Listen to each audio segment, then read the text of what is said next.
آج ہم بات کریں گے بجلی کی دیکھ بھال اور مرمت کی۔ یہ ایک ایسی دنیا ہے جو نظر تو نہیں آتی، لیکن بڑی بڑی فیکٹریوں سے لے کر اس ڈیوائس تک جس پر یہ سب کچھ دیکھا جا رہا ہے، ہر چیز اسی کی وجہ سے چل رہی ہے۔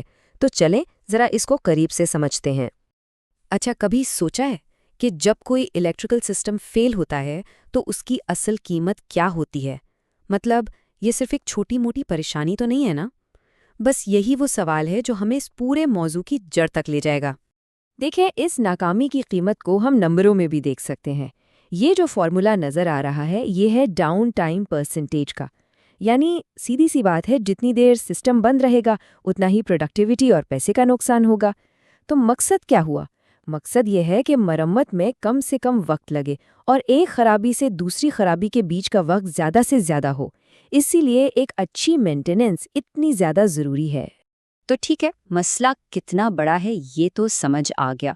اب حل کی طرف بڑھتے ہیں، اور حل کا سب سے پہلا قدم، بلکہ سب سے ضروری قدم، وہ ہے سیفٹی۔ یعنی کوئی بھی ٹول ہاتھ میں لینے سے بہت پہلے یہ پکا کرنا ہوتا ہے کہ سیفٹی کا ایک پورا سسٹم موجود ہے۔ اور سیفٹی میں سب سے اہم چیز ہے یہ رسک اسیسمنٹ سائیکل۔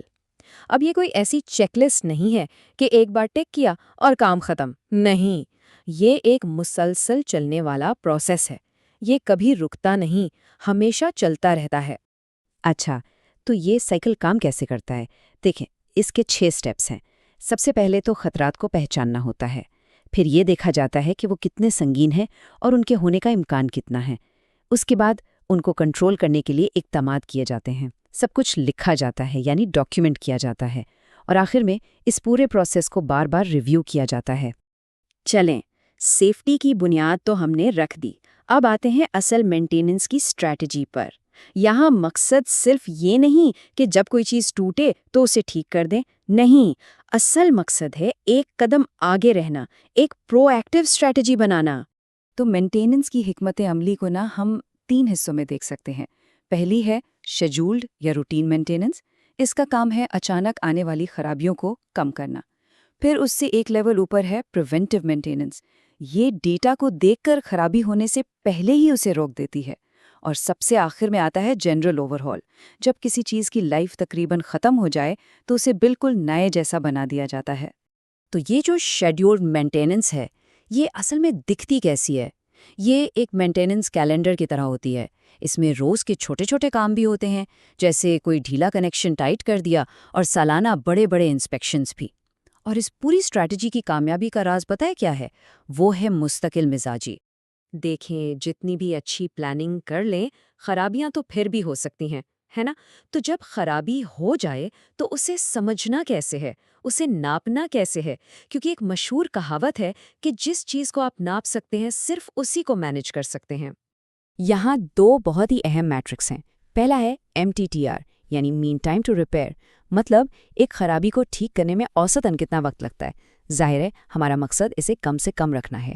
اور دوسرا ہے MTBF، یعنی مین ٹائم بٹوین فیلیئرز، مطلب 2 خرابیوں کے بیچ میں اوسطاً کتنا وقت گزرتا ہے، اور اسے ہم زیادہ سے زیادہ کرنا چاہتے ہیں۔ بس ان دونوں کا بیلنس ہی بتاتا ہے کہ کوئی سسٹم کتنا قابل اعتبار ہے۔ اچھا، فیلیئرز کو تو ہم نے سمجھ لیا، اب ذرا مرمت کی بات کرتے ہیں۔ اور دیکھیں، ہر مرمت ایک جیسی نہیں ہوتی۔ ایک چھوٹے سے مسئلے کو ٹھیک کرنے میں اور ایک پورے اوور آل میں زمین آسمان کا فرق ہوتا ہے۔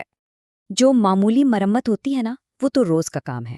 یہ چھوٹے موٹے خاص مسئلوں کو حل کرتی ہے، جیسے کوئی کنیکشن ڈھیلا ہو گیا اسے ٹائٹ کر دیا، یا کوئی فیوز جل گیا اسے بدل دیا۔ اس کا مقصد سیدھا سا ہے، کم سے کم وقت میں سسٹم کو دوبارہ چلانا۔ اس میں عام طور پر کوئی بڑا پارٹ نہیں بدلا جاتا۔ اس کی بالکل الٹ، بڑی مرمت تب ہوتی ہے جب کوئی واقعی بڑا نقصان ہو جائے۔ اس میں اکثر گہرے کام شامل ہوتے ہیں، جیسے اسٹرکچرل ریپیئر یا پوری کی پوری وائرنگ دوبارہ کرنا، اور ظاہر ہے اس کے لیے خاص مہارت اور خاص اوزار چاہیے۔ یہ سمجھ لیں کہ یہ ایک چھوٹے موٹے اوور ہال جیسا ہی کام ہے۔ تو فرق بالکل صاف ہے۔ چھوٹی مرمت کا مقصد ہے روزمرہ کی خرابیوں کو فوراً ٹھیک کرنا، جبکہ بڑی مرمت ایک بڑے فیلئر کا نتیجہ ہوتی ہے، اور اسی وجہ سے ان کے اسکوپ میں، ان کی لاگت میں اور ان میں لگنے والے وقت میں بہت بڑا فرق ہوتا ہے۔ تو سوال یہ ہے کہ ایک ٹیکنیشین کو یہ سارے کام کرنے کے لیے کن اوزاروں کی ضرورت پڑتی ہے؟ چلیں ذرا ان کے ٹول باکس میں جھانک کر دیکھتے ہیں۔ سب سے پہلے آتے ہیں تشخیصی اوزار یعنی ڈائگنوسٹک ٹولز۔ یہ وہ ٹولز ہیں جو ہمیں بتاتے ہیں کہ مسئلہ کیا ہے۔ مثال کے طور پر ایک ٹیسٹ لیمپ صرف یہ بتائے گا کہ یہاں بجلی ہے یا نہیں، لیکن ایک ملٹی میٹر یہ بتائے گا کہ یہاں کتنی بجلی ہے۔ پھر آتے ہیں میکینیکل ٹولز، جن سے اصل کام کیا جاتا ہے، مطلب چیزوں کو پکڑنے، کاٹنے، کھولنے اور کسنے والے اوزار، جیسے کہ رینچ ہو گئے، پائپ وائس ہے یا پھر ڈرل مشینیں۔ اور آخر میں آتے ہیں خاص قسم کے اوزار۔ جب کام بہت ہی باریک بینی اور نفاست کا ہو تو پھر یہ کام آتے ہیں، جیسے کیلیپرز جن سے بالکل صحیح پیمائش کی جاتی ہے، یا سولڈرنگ آئرن جن سے نازک جوڑ لگائے جاتے ہیں۔ تو اب تک ہم نے جتنی بھی الگ الگ چیزوں پر بات کی ہے، اب وقت ہے ان سب کو ایک ساتھ جوڑنے کا۔ دیکھتے ہیں کہ یہ سب مل کر ایک پورا سسٹم کیسے بناتے ہیں۔ یہ ہے ریلائبلٹی لوپ۔ یہی وہ چیز ہے جو سب کچھ جوڑتی ہے۔ دیکھیں کیسے؟ ہم مینٹیننس کیلنڈر سے پلان کرتے ہیں، سیفٹی کے اصولوں سے پروٹیکٹ کرتے ہیں، ڈائگنوسٹک ٹولز سے مانیٹر کرتے ہیں، اور پھر ریپیئر کے ذریعے رسپونڈ کرتے ہیں۔ پلان، پروٹیکٹ، مانیٹر، رسپونڈ، یہ ایک مسلسل چلنے والا چکر ہے جو کسی بھی سسٹم کو قابل اعتبار بناتا ہے۔